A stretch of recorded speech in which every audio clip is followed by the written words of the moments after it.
Hello and welcome to Productivity Nerd, a podcast all about getting shit done, hopefully in an elegant way that doesn't leave you too broken.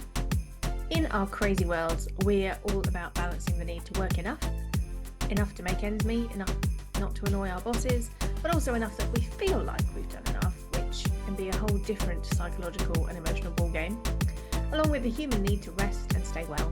Plus, on top of that, we'd quite like to enjoy ourselves, maybe just a little bit along the way, spending quality time with those we love. I, for one, love hearing about how people get that balance and work more efficiently so they have more time to do the things that they love. Hi, and welcome to Productivity Nerd. It is great to have you here. I'm really looking forward to today's Minipod because the idea has been noodling around in my brain for a wee while. And everyone has a different take on it, which is why it is so fascinating. It's something that we all have a really clear preference about, and there's a lot of nuance. So I've definitely touched on this topic in other episodes when we've talked about cues, and I do now have my arrival in the office sort of playlist. I keep forgetting to play it, that's a different cue. But today, we're talking about music for productivity. I do have my playlist for arriving at work, which I have routinely gotten to play ever since I've had the playlist. Maybe some sort of laser on the door that sets it off on Alexa, something like that. Anyway, it would confuse the dogs. But today I'm thinking about music for productivity, noise in general to a certain extent. I am quite noise sensitive. Possibly a bit too noise sensitive. I was almost certainly known in my commuting days as tissue lady, because if anyone sniffed even vaguely in the vicinity of my earshot, they would be passively aggressively given a tissue. We may deal with noise generally another day for those of us who are sensitive disposition when it comes to noise. Today, we're just talking about music, and I do love music. I have pretty varied tastes. I only really run screaming for the hills if somebody plays me jazz or country, apart from Dolly Parton, because she is a queen. But one of the things that still makes me laugh, years and years ago, I was listening to Desert Island Discs, and a great author called Elif Shafak talked about how she writes to thrash metal. Now, this woman, if you've ever seen a picture of her, or heard her speak, she is a very delicate, very lightly spoken woman who writes really incredibly sort of lyrical and gentle, almost whimsical books. And there she is typing away to System of a Down. Well, it blew my tiny mind, can I tell you? And I know Stephen King also works to really loud, hard rock music, but somehow, you know, dead pets and ghosts and ghouls seems more in keeping than, you know, the wonderful mysticism of the Middle East does with Elif Shafak. Personally, I actually can't write to music. It is one of the tasks that I absolutely need silence for. Really irritates me. I'd love to have music on when I write, but my brain cannot deal. And I am, in fact, one of those people who turns the music down to reverse part because I can like see better when I can hear better. I don't know. Anyway, so we've established everyone's very different. Is there any actual science behind this music and productivity malarkey? I mean, I believe legally there's got to be some sort of precedent that means you are exonerated if you accidentally do something bad to somebody intervention-wise. You know, if one of your colleagues is eating crisps very loudly, that feels like it should be in law, but I might be making that up. Sniffing, another one, definitely should be some sort of law about that. If there isn't, then there should be. Same with people talking in the cinema or in the theatre. I mean, it's just rude. Why? Why? Just be quiet. Anyway, I've digressed in the world. Nerds, just for us, I delved into the research. I delved deep. Well, it's a mini pod. It's 4 minutes long. I didn't delve that deep. But, you know, I did a bit. Let's not go crazy. All right, I did a bit of a Google search. Anyway, some research. First up, the Mozart effect. There was a study back in 1993 that reported a short-lived boost in spatial reasoning after listening to a bit of Mozart. However, the results only lasted 10 to 15 minutes, give or take. And when they kind of, looking back on the experiment now, generally the consensus is that probably the music put people in the right frame of mind to be doing the thing rather than the music itself having much of an impact. Or in science terms, it was a bit of temporary emotional arousal. There you go. So, not much in it. There was another study in 2024 about people doing the kind of work described as attention-intensive vigilance tasks. Now, the first thing that came to mind for me, and obviously this is wrong with this podcast, I'm thinking like, people in the police watching CCTV for crime stuff, right? I don't know.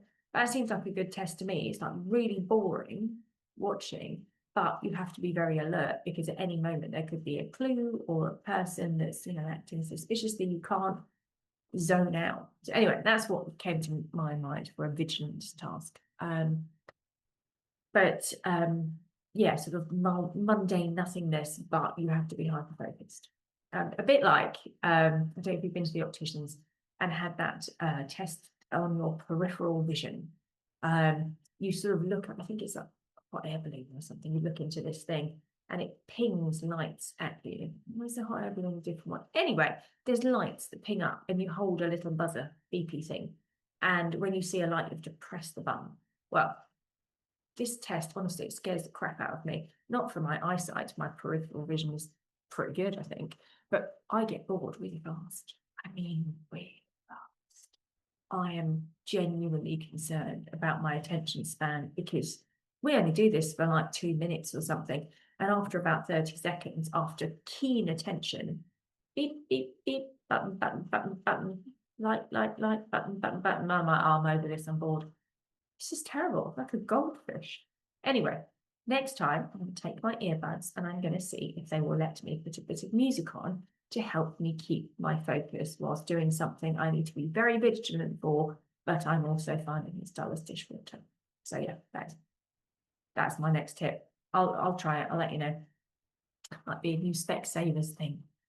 Anyway, a PLOS1 study showed, and I quote because man, I do not say these words myself, upbeat, groovy music. I mean, kill me, whatever. Anyway, this upbeat and groovy music improved mood and cognitive performance in cognitively demanding tasks. So I can't pick one of those at the moment. Maybe maths. Maths is a cognitively demanding task in my world. Not so much for everybody. Anyway, participants increased their speed by about 7%, but most importantly, didn't lose any accuracy. Now, I'm not sure about groovy music. Austin Powers. If I'm brainlessly typing, I can definitely get faster if there's a faster beat. I'm not convinced my accuracy stays the same. It certainly didn't get any better. Generally, for me, faster means shoddy, but that's just me. So experiments have also been done on things like reading speeds, with variables being silence, instrumental music with lyrics. Generally, named authors that we talked about earlier aside, people perceive, our sort of innate understanding is that music with lyrics is a bit distracting from reading and writing, whereas instrumental music is seen as more neutral or helpful. Actually, when effects were, when someone actually tested it as opposed to just what we, hold as an urban myth in our brains, the effects are pretty subtle. But because people believe it to be true, that, if you listen to music with lyrics, you're going to find it a little bit harder to read or write, we might be creating a self-fulfilling prophecy. So it's incredibly hard to test, is what we're effectively saying. So yeah, not massive amounts of improvement or disapproval. What's the word? It didn't have much of an effect. Let's just say that. I do these flocks, these kind of online co-working sessions, and every session they do give you a playlist for productivity. Some are instrumental, some are music, doesn't matter. They're obviously entirely optional.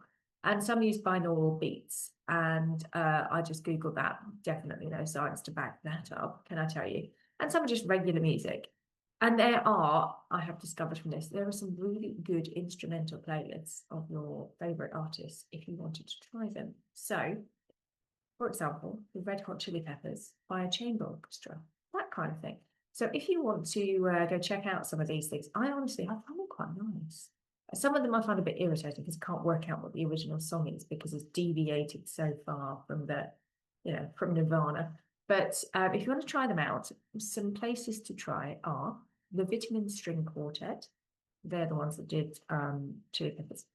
Then you've got Bella Element, Henry Smith, and the Piano Tribute Players. And between them, they literally cover everything from Lady Gaga to the Spice Girls and Cyndi Lauper to Nirvana. Everything you can think of.